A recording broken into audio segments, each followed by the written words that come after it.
তিনবার সেখানে চারবার যাবেন হাসরের ময়দানে। প্রথমবার চেষ্টা করবেন কিছু উম্মতকে সাথে নিয়ে জান্নাতে চলে যাবেন। আম্মা জান আয়েশা বলেন, ইয়া রাসূলুল্লাহ, এতগুলো মানুষের ভিতর থেকে আপনি ভালো মানুষগুলোকে চিনবেন কেমনে, শনাক্ত করবেন কেমনে? রাসূল বলছেন, আয়েশা রে, দুনিয়ার জিন্দেগিতে অসংখ্য ঘোড়ার মাঝে যে সমস্ত ঘোড়ার মাথার সামনে কালো পাকড়া পাকড়ি যে চিহ্নগুলো, কালারের যে ঘোড়াগুলো সহজেই যেমন চেনা যায়, ঠিক তেমনি হাসরের ময়দানে আমার কিছু উম্মতকে আমি দেখতে পাবো যাদের কপালে থাকবে সেজদার চিহ্ন। সীমাহুম ফি ওয়ুজুহিহিম মিন আসারিস সুজুদ, সেই সেজদার চিহ্নগুলো নূরের মতো চমকাতে থাকবে। আমি ওই সমস্ত বান্দাগুলোকে নিয়ে প্রথমবার এক চোটে জান্নাতে নিয়ে চলে যাব, দ্বিতীয়বার আবার আসবো, আবার নিয়ে যাব, তৃতীয়বার আবার আসবো, আবার নিয়ে যাব, চতুর্থবার এসে যখন নিয়ে যাব, নিয়ে যেতে নেব, সেই সময় কোরআন তার বিরুদ্ধে দাঁড়িয়ে যাবে। ইল্লা মান হাসাবাহুল কোরআন, কোরআন তার বিরুদ্ধে দাঁড়িয়ে যাবে। কোরআন বলবে, ও আল্লাহ, এই সমস্ত বান্দাগুলো কেমন করে জান্নাতে যায়, এই সমস্ত বান্দাগুলো কেমন করে তোমার জান্নাতে প্রবেশ করবে? কারণ আমি কোরআন আমার বিরুদ্ধে রাজনীতি করেছে, আমার বিরুদ্ধের দল করেছে, আমার আইনের বিরুদ্ধে অবস্থান নিয়েছে, কোরআনকে মানে নাই, কোরআনকে আমল করে নাই, কোরআনকে পড়ে নাই, কোরআনকে বোঝে নাই, কোরআনকে জানে নাই। এই সমস্ত বান্দার বিরুদ্ধে আমি কোরআন তোমার সামনে আমি বাদী হয়ে গেলাম। সেই দিন আমার নবী পর্যন্ত তাকে সুপারিশ করে জান্নাতে নিতে পারবেন না। নাউজুবিল্লাহ, জোরে কোন নাউজুবিল্লাহ। তাহলে কোরআনের সুপারিশ দরকার আছে না নাই? আল কুরআন হুজ্জাতুল লাকা আও আলাইকা, কোরআন তোমার পক্ষে যাবে অথবা বিপক্ষে যাবে। এটা মারাত্মক ব্যাপার। কিন্তু দুটা জিনিস আমার আপনার পক্ষে অথবা বিপক্ষে যাবে, একটা হলো কোরআন, আরেকটা হলো সিয়াম। আরেকটা কি? সিয়াম। এই বকুল মিয়া কই যান? খাইছেন? ও আচ্ছা, ঠিক আছে, খুব ভালো, চটপট ভালো, তো খুব মানে আওয়াজ খুব ভালো, আলহামদুলিল্লাহ। আল্লাহ তুমি তার জেহেন জবানকে ইসলামের জন্য কবুল করে নাও। জোরে বলে আমিন। ভাই আপনি রাগ করেননি তো আমার পরে? রাগ করেননি তো? আমি কেন বললাম যে এই যে একটু বিঘ্ন হয়, একটু আগে আসতে হয়। ক্যামেরাম্যান যারা আসছে এদেরকে ধমক দিবেন না, এরা অনেক উপকার করে দ্বীনের জন্য। কেন জানেন? আপনি শুনবেন হাজার হাজার, আর এরা শোনায় দেয় কোটি মানুষকে। আলহামদুলিল্লাহ বলবেন না? এখন এই যে অনলাইন গুলোতে গান বাজনা আছে না, সে গান বাজনা একটু হলেও যারা এগুলো চালু করে, এগুলো দেখে, ওই সময় তো অন্তত গান বাজনা শোনে না, দেখে না। এই জন্য এগুলোর দরকার আছে না?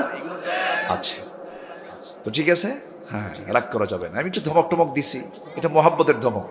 ওই বাচ্চা কাচ্চা ই করে না, মানে ওষুধ টষুধ খেতে চায় না, তখন মা কি করে? রাগ করে না? হ্যাঁ, এটা রাগ করে। এর মধ্যে মোহাব্বত আছে না? আছে। আমার দিকে তাকা। তো তাহলে আমরা রমজান পাচ্ছি। রমজান আমরা যেহেতু পাচ্ছি, আমাদের মাথায় প্ল্যান থাকতে হবে। যেরকম যারা কৃষক, যখন এই ধান লাগার সময় আসে তখন প্রিপারেশন নেয় না, যে এই তো ধান এখন লাগাতে হবে আমার, আমি যদি না ভালো করে লাগাই তাহলে আমি ভালো ফসল পাবো না। পানের বরজ আছে নাকি এলাকায়? আছে, দেখলাম অনেক পানের বরজ। পান খান, সমস্যা নাই, কিন্তু পানের সাথে আবার হাকিমপুরি রহমতুল্লাহ আলাইহি কেন? এখানে কথা আছে একটু। পান খান, পানের রস ভালো, স্টমাকের জন্য ভালো, কিন্তু পানের সঙ্গে টান করা যাবে না। পান খান, কিন্তু টানাটানি করা যাবে না, কোনো নেশার দিকে যাওয়া যাবে না। পান খান, দাঁত পরিষ্কার রাখেন, দাঁতকে বিকৃত করবেন না। আমার নবীজি মৃত্যুর আগেও তার দাঁত ছিল মুক্তোর দানার মতো চকচকে। জোরে বলে সুবহানাল্লাহ। আল্লাহ তাআলা মার পেটে, মার মাসিক অসুখ বন্ধ করে দিয়েছেন, কিন্তু খাবারের ব্যবস্থা কিন্তু ওই রক্তগুলোকে আল্লাহ তাআলা মুখ দিয়ে খাওয়াতে পারতেন, খাওয়ার নাই। খাওয়াইছেন হলো তার দিয়ে, নাভি দিয়ে। কেন? এই মুখটা পরিচ্ছন্ন রেখেছেন, কারণ এই মুখে থাকবে শুধু কার জিকির? আসতে বলবেন না, কার জিকির? এখন কি আল্লাহর জিকির থাকে না পান খাওয়ার বিড়ি খাওয়া থাকে? ঠিক আছে, রাগ করতেছেন মুরব্বী? রাগ করেন, রাগ করা যাবে না। আল্লাহ সব সুন্দর করে দিয়েছেন, সুন্দর টিকে রাখতে হবে। ওয়ালা তুলকু বিআইদিকুম ইলা তাহলুকা, নিজকে ধ্বংসের দিকে ঠেলে দেওয়া যাবে না। লাঞ্চ দিয়েছেন ফ্রেশ, বিড়ি খেয়ে নষ্ট করবেন, আল্লাহ ধরবেন না? ধরে ফেলবে। তামাক খায়া আপনি ক্যান্সার বানায় ফেলবেন, এটা করা যাবে না। নিজকে ধ্বংসের দিকে ঠেলে দিল। এই দেহের হক যদি আপনি নষ্ট করেন, এই দেহ নিয়েও প্রশ্ন করবেন কে? আল্লাহ তাআলা। সম্মানিত ভাইয়েরা, তাহলে সবকিছুর একটা প্রিপারেশন থাকে। আমার নবীজি রজব মাস থেকে প্রিপারেশন নিতেন। শাবান তো এই তো সামনে রমজান চলে আসতেছে। আমার নবীজি রমজান যখন আসে নাই, তার 2 মাস আগের থেকে প্রায় দোয়া করতেন। যারা পারেন ঠোঁট মিলিয়ে বলুন, আল্লাহুম্মা বারিক লানা ফি রজব ওয়া শাবান ওয়া বাল্লিগনা রমাদান। আল্লাহ রজব শাবানের বরকত দিয়ে দাও, রমজান পর্যন্ত হায়াত বাড়ায়া দাও। 2 মাস আগের থেকে বলতেন, আল্লাহ মালাকুল মউত যেন রমজানের আগে আমার না আসে, রমজান পর্যন্ত আমার হায়াতটা বাড়ায় দিও। কেন? এই রমজান যদি আমার জীবনের শেষ রমজান হয়, আল্লাহ তুমি এই রমজানের ওসিলা, এই রমজান মাসের বরকতে আমার গুনাহ যেন সব মাফ হয়ে যায়। এটা বিশাল ব্যাপার। আমরা টেরই পাই না রমজান আসে কখন আর যায় কখন। এরকম লোক আছে না, আসে কখন আর যায় কখন টেরই পাওয়া যায় না। সম্মানিত ভাইয়েরা, সম্মানিত বন্ধুগণ, আমরা সময়কে বেশি লস করে ফেলি, সময়কে বেশি নষ্ট করে ফেলি। আজকে আমার সূরার নাম হলো সময়। আজকে আমার সূরার নাম কি বলেন? সময়, দ্য টাইম, সময়। ওয়াল আসর, খুব কমন সূরা, খুব সহজ সূরা। আর এই সূরাটা সাহাবীরা সালাম দিয়ে পরস্পর দেখা হলেই এই সূরা পড়তে। আমরা সালাম দেওয়া শেষ হলে, ভাই তোমার পানের বরজের কি খবর, আমরা এই কথা কই না। আমরা বিভিন্ন মানে কথাবার্তা বলি, কিন্তু সাহাবীরা দুজন মিল হলি সালাম দিয়ে বলতেন ওয়াল আসর ইন্নাল ইনসানা লাফি খাসর। সাহাবীরা কেঁদে ফেলতেন, এই সূরাটা পড়তেন আর কাঁদতেন। আমার বন্ধুগণ, আল্লাহ রাব্বুল আলামিন বলেন ওয়াল আসরি ইন্নাল ইনসানা লাফি খুসরিন ইল্লাল্লাযীনা আমানু ওয়া আমিলুস সালিহাতি ওয়া তাওয়াসাউ বিল হক ওয়া তাওয়াসাউ বিস সাবর। আল্লাহ রাব্বুল আলামিন কালের কসম খেয়েছেন, সময়ের কসম খেয়েছেন। এই পৃথিবীতে আল্লাহ রাব্বুল আলামিন বান্দার জন্য সবচেয়ে মূল্যবান যে জিনিস দিয়েছেন সেটা হলো টাইম। এই টাইমটা দিয়েছেন ভালো কাজ করার জন্য না খারাপ কাজ করার জন্য?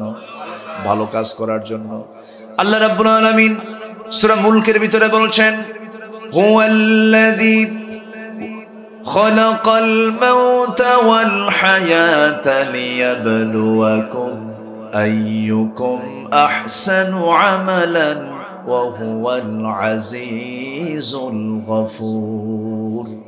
তিনি সেই মহান সত্তা যিনি মৃত্যু এবং জীবনকে সৃষ্টি করেছেন, তোমার যেন তিনি বুঝে নিতে পারেন তোমাদের মধ্যে কোন কোন বান্দাগুলো ভালো কাজ করতে পারে, কোন কোন বান্দাগুলো নেক আমল করতে পারে।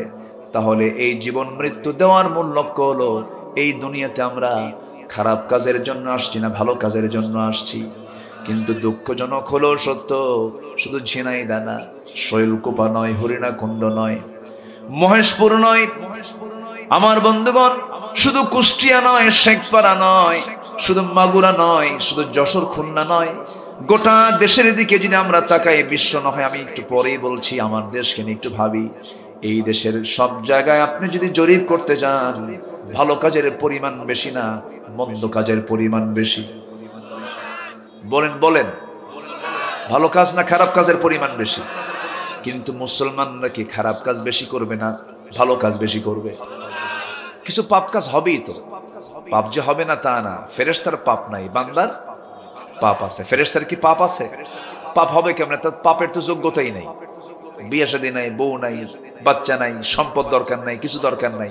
আর আমাদের বউ থাকে, বাচ্চা থাকে, ব্যবসা থাকে, বাণিজ্য থাকে, আশা কামনা থাকে, লোভ থাকে। এই জন্য আমাদের মধ্যে কিছু গুনাহ হয়ে যায়। থাকতে পারে না থাকবে, থাকতে পারে না থাকবে, এটাই স্বাভাবিক। ফেরেশতার গুনাহ নাই, গুনাহ করার যোগ্যতা নাই। আর আমার গুনাহ আছে, আমার গুনাহ করার যোগ্যতা আছে, এই জন্য আমার গুনাহ হয়ে যায়। সম্মানিত ভাইয়েরা, সম্মানিত বন্ধুগণ, তো এই গুনাহ হবে, গুনাহ হবে না কেন? কিন্তু আমি যদি মুরব্বী এখানে বসে আছেন, আমার বড় উনি, আমি যদি ওনাকে তুই তাগার কথা বলি, এটা আমার জন্য বেয়াদবি হবে না? আচ্ছা, এই বেয়াদবির জন্য কি আমার ফাঁসি হবে? আর আমি যদি ওনাকে গুলি করি, এটা কোন থানা? ও বাবা, এই তো আলাদা থানা। হ্যাঁ, আকলমন্দ ইশারা বাসাত। রাগ করতেছেন নাকি আপনারা? না, আগের মতো নাই, অনেক চেঞ্জ হয়ে গেছে। মানুষ এখন সভ্য হয়েছে, অনেক আগের চেয়ে একটু ডেভেলপ হয়েছে, বলি আলহামদুলিল্লাহ। তো আমি যদি তাকে তুই বলে সম্বোধন করি, আপনি বলবেন এ তো সুপার ক্লাস বেয়াদব, এর একটা শাস্তি হবে একরকম। আর আমি যদি তাকে মেরেই ফেলে দিই, তাহলে এর শাস্তিটা হবে আরেক রকম। তো দুনিয়াতে আমার আপনার কম বেশি ভুল হবে, কিন্তু এমন কোনো ভুল করা যাবে না যে ভুলে আপনার জান্নাতে বাজেয়াপ্ত হয়ে যাবে। এমন ভুল কি করা যাবে? জান্নাত বাজেয়াপ্ত হয়ে যাবে এমন কিছু ভুল আমি বলে দিই, সবাই শুনবেন না ইনশাআল্লাহ? ভুলগুলো জানলেই তো ভুল করা হবে না, তাই না? ওয়াজ তো জীবনে বহু শুনছি আমরা, খালি মরা ফেরাউনের ইতিহাস শুনি, কিন্তু তাজা ফেরাউনের কথা কই নাকি? মরা ফেরাউন মরে গেছে সে কোন দিন? হ্যাঁ, কত আগে মরে গেছে, এখনো না লাশ আছে, ঠিক আছে, কিন্তু তার কথা কয় আপনি লাভ কি? আমার আপনার চোখের সামনে তাজা ফেরাউন আছে না নাই? ফেরাউন জুলুম করতো, এখন তো জুলুমকারী নাই। এরা কি মরা ফেরাউন না তাজা ফেরাউন? এই তো লাইনে আসছেন কোথায়? বহু তাজা ফেরাউন আছে, এদের বিরুদ্ধে মোকাবেলায় দাঁড়াতে হবে। মুসা দাঁড়িয়েছেন খালি হাতে না লাঠি নিয়া? আমাদের লাঠি কই? হ্যাঁ, দরকার আছে, আছে না নাই বলেন? আসতে বলবেন না, আছে না নাই? আচ্ছা, সবচেয়ে বড় লাঠি হলো ঈমান। সবচেয়ে বড় লাঠি কি? ঈমান থাকলে এমনি ব্যবস্থা হয়ে যাবে, কিন্তু ঈমান নাই, লাঠি দিয়ে করবেন কি? আমার বন্ধুগণ, সময়কে দাম দিতে হবে, খারাপ কাজ করা যাবে না। হঠাৎ করে কোনো ভুল কাজ হয়ে গেছে, সঙ্গে সঙ্গে তওবার ব্যবস্থা ইসলামে আছে না নাই বলেন? তওবার ব্যবস্থাও আছে। আল্লাহ বলছেন, বান্দা দুটা ভুল করে আসবি বড় বড়, আমি তোকে জাহান্নামের গর্তের মধ্যে ঢুকায় দেব। জাহান্নামের কিসের মধ্যে? গর্তের মধ্যে। জাহান্নাম দিয়ে আল্লাহ মানে শান্তি পাবেন না। আল্লাহর কিন্তু রাগ কম না। যে আল্লাহ আমারে বানাইছে, আমার যদি এত রাগ হয়, হ্যাঁ, যে আল্লাহ আমারে বানাইছে, আমার আপনার যদি এত রাগ হয়, আমার আল্লাহর তো রাগ কিছুই নাই। আস্তে কয়, জোরে বলেন, আছে না নাই? আল্লাহর রাগ কিন্তু অনেক, কিন্তু আল্লাহর রাগ দেখান না। আমরা তো আল্লাহর বান্দা, তো যা মাফ করে দিলাম, সুবহানাল্লাহ বলেন, তাই না? আল্লাহর যদি রাগ আমার আপনার মতো হতো, তাহলে যে পৃথিবী যে কয় উল্টান খাইতো আল্লাহ জানে, ঠিক কিনা? আল্লাহ তাআলা কাফেরকে খাওয়ান, মুশরিককে খাওয়ান, মুনাফিককে খাওয়ান, সবাইকে খাওয়ান। সাইয়েদনা ইব্রাহিম আলাইহিস সালাম একদিন বসে আছেন, মেহমান ছাড়া তিনি খেতেন না। কারো বাড়িতে যদি মেহমান সব সময় থাকে, এটা মাথায় রাখবেন, জীবনে কোনোদিন তার বাড়ির হাড়ির খাবার ফুরাবে না। মায়েরা মাহফিল আছে তো নাকি? কিছু কিছু মহিলা আছে, মেহমান দেখলেই সব গরম করে স্বামীর উপরে, আছে না নাই? তুমি বাজার করে আনো, আমি কিন্তু রান্না বান্না করতে পারবো না, আছে না? কিন্তু না, মেহমানকে যে বাড়িতে মেহমানকে সম্মান করে, সেই বাড়ির হাড়ি কখনো খাবার শূন্য হবে না। এটা ইসলামের একটা সৌন্দর্য, ঐতিহ্য, এটা মুসলমানদের ঐতিহ্য। এটা কিন্তু হারিয়ে যাচ্ছে এখন কিন্তু সব হারিয়ে যাওয়ার পথে এগুলো। মেহমানকে কখনো বিপদের কারণ মনে করবেন না। মেহমান ভাববেন যে মেহমান আসছে আমার বাড়িতে, ওর রিজিক নিয়ে আসছে। জোরে বলি সুবহানাল্লাহ। সাইয়েদনা ইব্রাহিম আলাইহিস সালাম কখনো মেহমান ছাড়া খেতেন না। একদিন মেহমান পাচ্ছে না, খাওয়া হচ্ছে না। 80 বছরের এক বুড়া ওনার সামনে দাঁড়ায় গেছে, কে আসো বসি, রুটি খাও, বিসমিল্লাহ খাও। বিসমিল্লাহ বলবো না। ইব্রাহিম আলাইহিস সালাম করলেন কি, ওই রুটিটা টান দিয়ে বললেন, যাও, তোমাকে খাওয়া দেবো না। আল্লাহ বলেন, ইব্রাহিম তুমি রুটি টান মারার কে? সুবহানাল্লাহ বলবেন না? এই গোলাম, আমার অবাধ্য গোলাম, 80 বছর কোনোদিন আমার নাম নেয় নাই, আমি এক বেলাও তাকে না খেয়ে রাখি নাই, দাও রুটি। ও বিসমিল্লাহ বলুক আর না বলুক, হিন্দু হোক, অমুসলিম হোক, বৌদ্ধ হোক, খ্রিস্টান হোক, সে মানুষ, তোমার মেহমান, সম্মান করো। যেরকম সুবহানাল্লাহ। আমার নবীর এক প্রিয় সাহাবী 3 মাস বাজার নাই বাড়িতে। কয় মাস? আচ্ছা বলেন তো, আমার আপনার বাড়িতে 3 মাস বাজার না থাকে তাহলে বউ কি করবে বলেন তো? আসতে কোন পাশেই বসে আছে, হিসাব টিসাব করে কইয়ে। মুরব্বী হাসতেছে কিন্তু। 3 মাস বাজার নাই। হ্যাঁ বলবো, হ্যাঁ আচ্ছা সমস্যা নাই, এই বলছি তো, এই তো ওয়াজের মধ্যে হয়ে গেছে। বল 3 মাস বাজার নাই।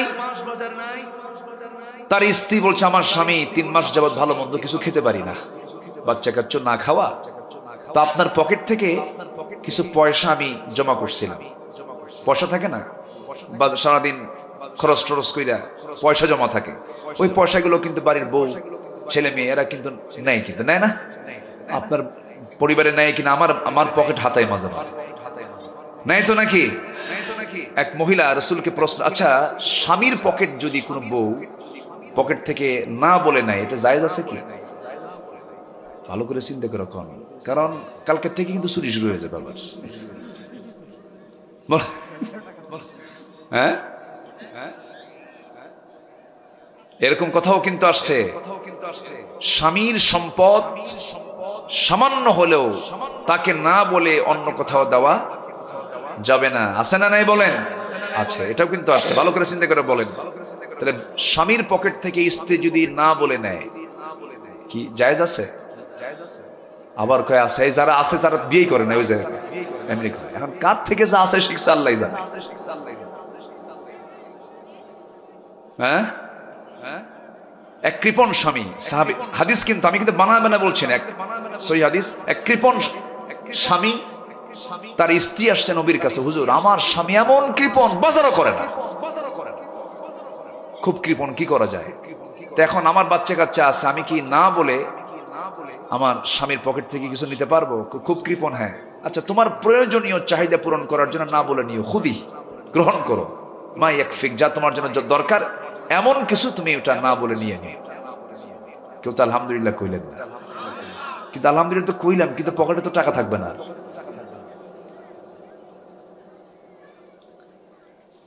রাগ করতেছেন আপনারা? জীবন ধর্মী কথা তো, প্রয়োজন আছে, প্রয়োজন আছে না?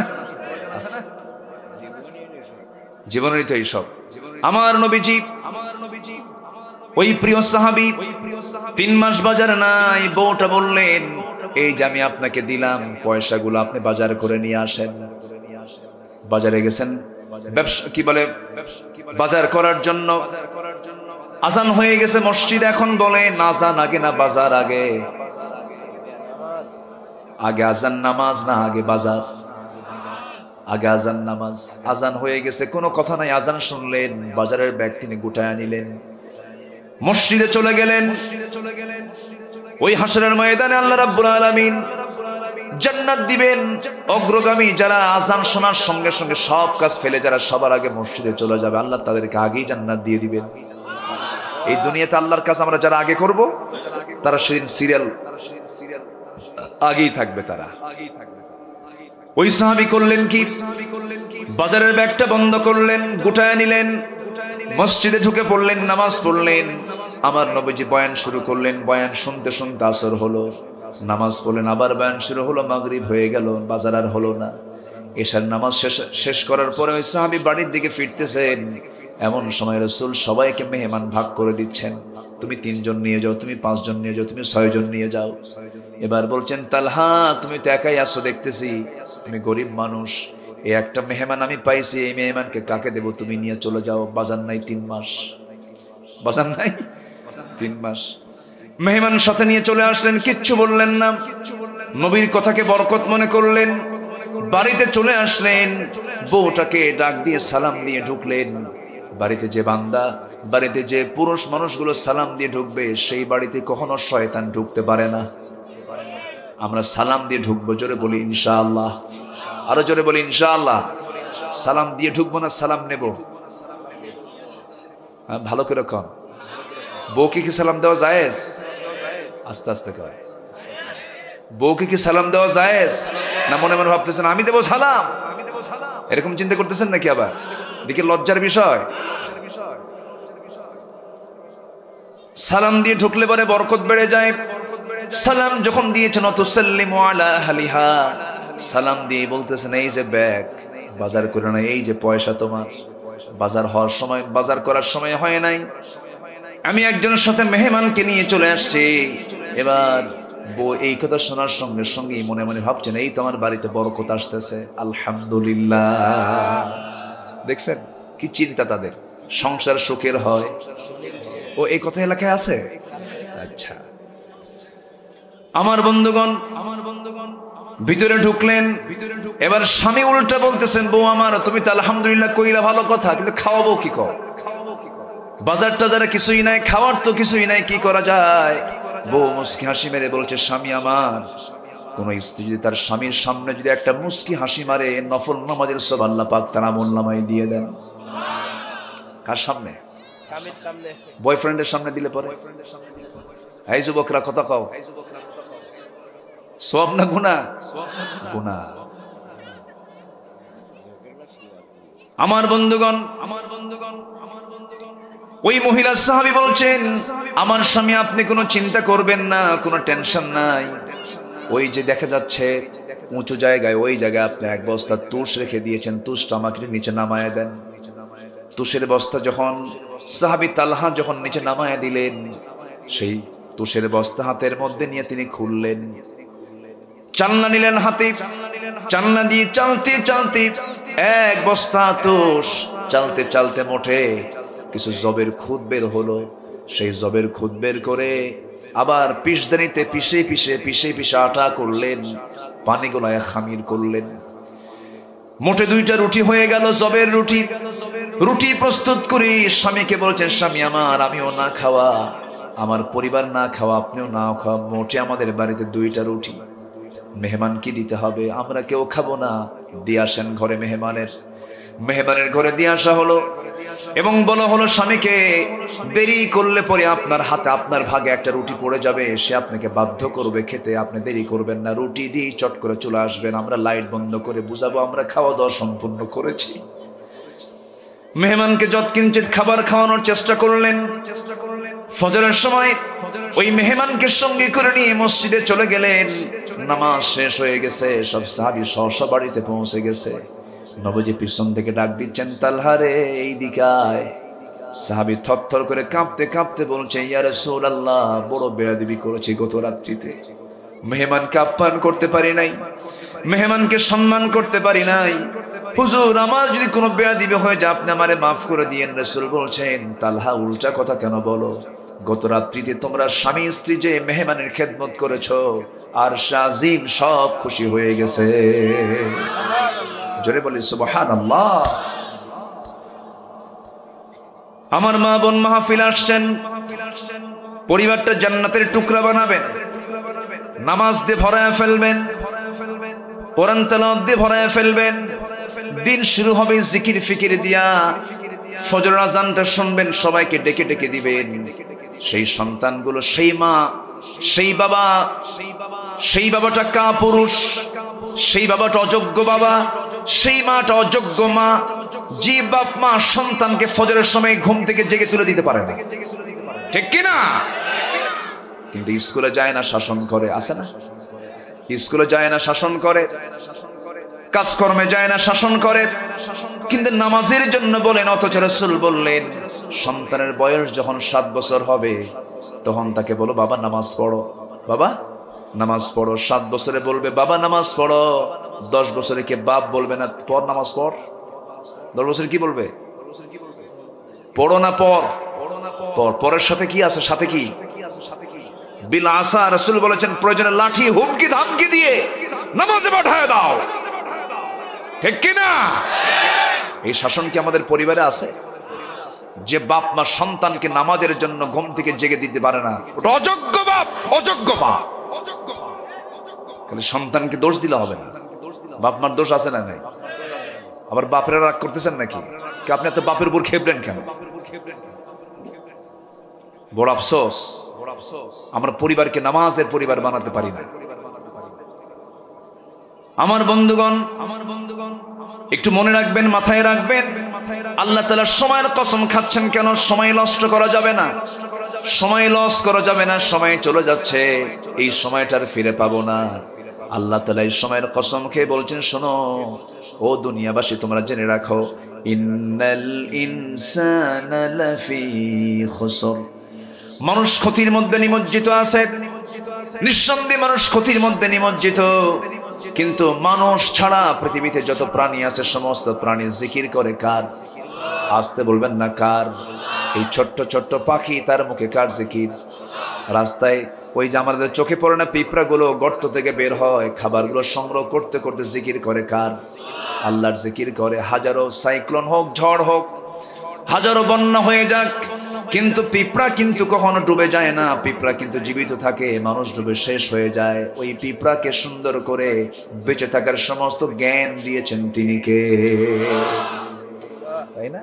মানুষ ডুবে যায় কিন্তু পিঁপড়া ডুবে না। কে দিয়েছেন? কে দিয়েছেন?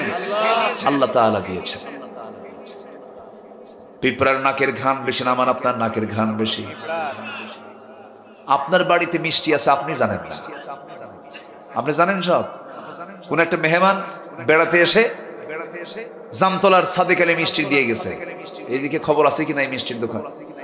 ওই যে সাদেক জামতলা যশোরে, তাই এবং তো আসেন। এই এলাকায় কি মিষ্টি আছে?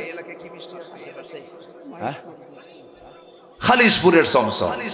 তো আপনার মেহমান একজন এসে দিয়ে গেছে, কিন্তু আপনি জানেন না, শুধু আপনার বউটা জানে। কিন্তু আপনি যে জানেন না, কিন্তু আপনার বাড়িতে থাকা পিঁপড়া, ওর নাকে কিন্তু খবর চলে গেছে। ওর নাকের খবর কে দিল? আসতে বলে কে দিয়েছেন? এখন আপনি বলেন, পিঁপড়ার প্রাণী ছোট হতে পারে, কিন্তু ওর নাকের ঘ্রাণ আমার আপনার চাইতে কম না বেশি? আল্লাহ তাআলা কি শক্তি দিয়েছেন দেখেন। কুকুরের নাকের ঘ্রাণ আমার আপনার চাইতে 25,000 গুণ বেশি।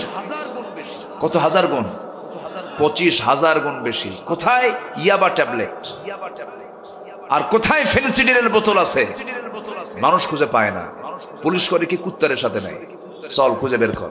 ও শুধু খোঁজে, গন্ধ খোঁজে। আগে গন্ধ শিখাই দিয়েছে যে এই ফেনসিডিলের গন্ধ এরকম। আগে ওকে থানায় শিখেছে, ওকে শিখাই দিয়েছে যে ইয়াবার গন্ধ এরকম, ফেনসিডিলের গন্ধ এরকম। ওকে শিখাই দেওয়ার পর যখন এই ডগ স্কোয়াড যখন পাঠায় দেয়, তখন ওর নাকের ঘ্রাণে সব বের করে নিয়ে আসে। আল্লাহু আকবার বলেন। সব প্রাণী কাকে চিনে? আসতে বলবেন না কাকে চিনে? আল্লাহকে চিনে, কিন্তু মানুষ চিনে না। আল্লাহ তাআলা এই জন্যই বলছেন, একটা প্রাণী আছে তাল গাছে বাসা বাঁধে, খুব মজবুত বাসা। বলেন কি তার নাম? বাবুই পাখি। কি তার জ্ঞান, কি তার সায়েন্স, কি তার ইঞ্জিনিয়ারিং প্রজ্ঞা! এত সুন্দর বাসা বানায়, ওইরকম করে সেম প্রস্তুত করতে পারে। ওইরকম হুবহু একটা বাসা পৃথিবীর সবগুলো ইঞ্জিনিয়ার এক জায়গায় হলেও কি পারবে? পারবে না।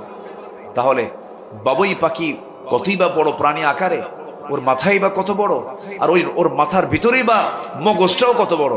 সামান্য মোটর দানার মতো ছোট্ট একটা মানে ব্রেন দিয়ে সে কি সুন্দর বাসা প্রস্তুত করছে। ওর মধ্যে ড্রয়িং রুম আছে, ডাইনিং রুম আছে, বেডরুম আছে, সবই আছে।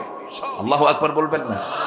আচ্ছা, বাবুই পাখির লাইফ স্টাইল কি আমার চাইতে আপনার চাইতে কি নিম্নমুখী না আরো উন্নত? উন্নত। কেন আমি উন্নত কেন বলতেছি দেখেন, আমি যদি ঢাকা যেতে চাই, আমি কি এখান থেকেই বিমানে চড়তে পারবো? আমাকে যেতে হবে কোথায়? যশোর। শুধু যশোরে গেলে কি পাবো? আমাকে বলতে হবে টিকিটের কথা, টিকিট কাটতে হবে, ব্যাগ চেক হবে, বোর্ডিং পাস হবে, আবার বলবে কুয়াশার জন্য ফ্লাই হয় নাই, 2 ঘন্টা দেরি। এই দুনিয়ার ঝামেলা। কিন্তু বাবুই পাখি যখন সে তার বাসা থেকে বের হতে নেয়, ওর কি কোনো টিকিটিং আছে? ও কি স্থলভাগে যায়? ও কি কোনো গাড়ি ইউজ করে? ও কি নৌকায় চড়ে? কোনোদিন কি নৌকে চড়া লাগবে? ওর কোনোদিন গাড়িতে চড়া লাগবে? ও শুধু ওর কারো তেলও লাগবে না, কারো কিছুই লাগবে না। শুধু ঘর থেকে বের হওয়ার ইচ্ছা করার সঙ্গে সঙ্গে সে কি করবে? ব্রেনটাকে সেট আপ দেবে। সেট আপ দিয়ে বলবে আমার ওড়া দরকার। কি দরকার? ফ্লাই করা দরকার। আমার ফ্লাই করতে হবে। সঙ্গে সঙ্গে তার 2টা পাখা বিছায়া দিল। সে তার নিজের গতিতে, নিজের ইচ্ছায় গোটা দুনিয়া ঘুরে রিজিক গুলো তালাশ করে করে আল্লাহর জিকির করতে করতে আবার সে তার দেহ নিয়ে ল্যান্ডিং করলো একদম ঘরের সামনে যায়।